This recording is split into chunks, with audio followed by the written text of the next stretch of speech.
I am Benedict Alexander, popularly known as Dr. Ben. Yeah, variety of subjects. I teach mathematics, physics, chemistry, biology, and biochemistry courses for higher institutions. So I think the greatest achievement or the greatest impact I have put to the academic world is in the JAMB aspect. Also, I don't want to talk about the higher institution. I just want to base this talk on the JAMB.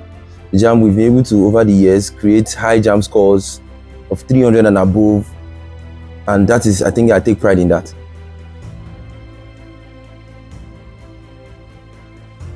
I'm known for breaking down complex pathways, diagrams, especially in biology. I'm known for my flair with diagrams and pictures and structures in order to explain very well. And in physics, I'm known to always break equations and structures and derivations down from the bit to the end. I link all the subjects and see how they align.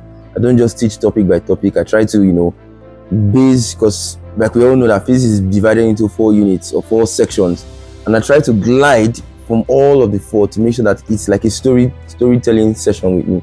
That is my advice to JAMB. If you asked me this question a year ago, I would have said something different. But sitting down to think about the impact of or the effect of exams and all of these factors that actually affect students in exams, you come to think of it that everybody has different advice to give or give different opinions to how to get a very high JAMB score. You hear this, hear that, hear all of that. But I've tried to narrow it down that since everybody's talking about different aspects, there is one aspect that remains very constant, which is discipline.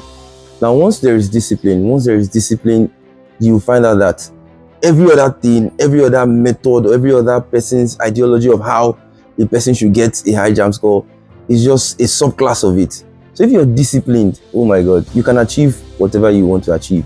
Discipline. The cause of low JAMB score, basically, I don't think it's about how brilliant the student is. One of the causes of low JAMB score is over underestimating an examination. You might be very intelligent, you might be very, very smart, you might be very, very brilliant, but trust me, examination is quite different from being able to express yourself. You might be able to express yourself, but when it comes to writing or clicking exam, you can be too forward, too impatient, you get wrong answers and all of that. But the major cause of or major issues of JAMB, getting low scores in JAMB is one, late preparation. You start preparing for JAMB only when it's time to write the exam or when it's weeks or months to the exam, first of all. Secondly, you don't even have a reading schedule, you don't have a pattern. You're always saying, I just read anytime I want to read. And lastly, there's this mentality that students have, I'm not a morning reader, I'm not a night reader. That is not a student that is ready. A disciplined student doesn't even have a time to read. A disciplined student knows when it is time. Oh, I don't know this thing, or I've read this thing and it's affecting me, I need to put more effort. So it's self-awareness that brings about the readiness to have a high score, not just about everything people are saying.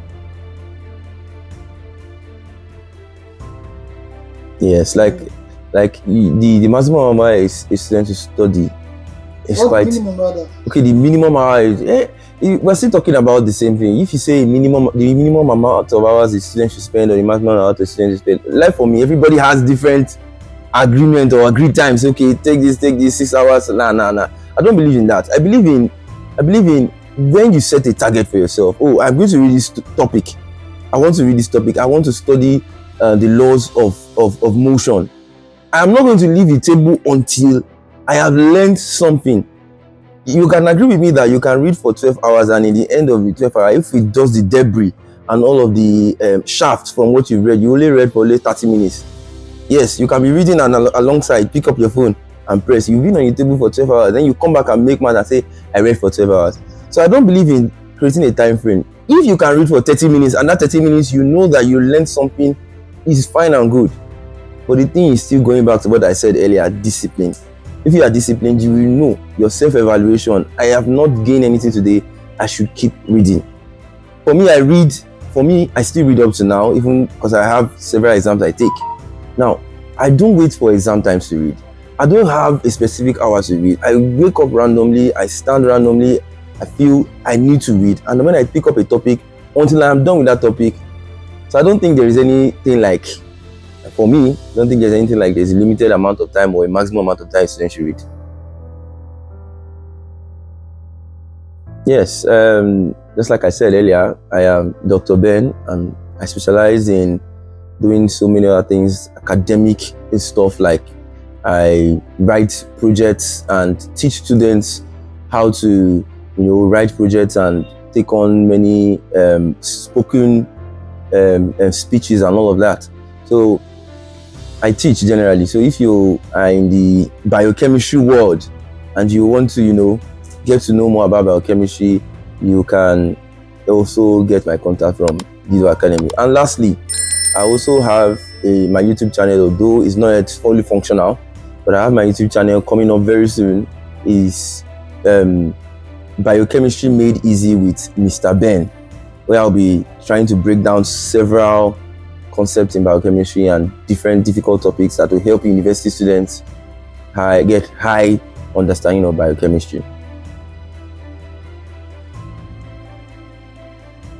Yes, I do have other accounts. I have my Snapchat, my TikTok, and my WhatsApp, but WhatsApp may not be too accessible though.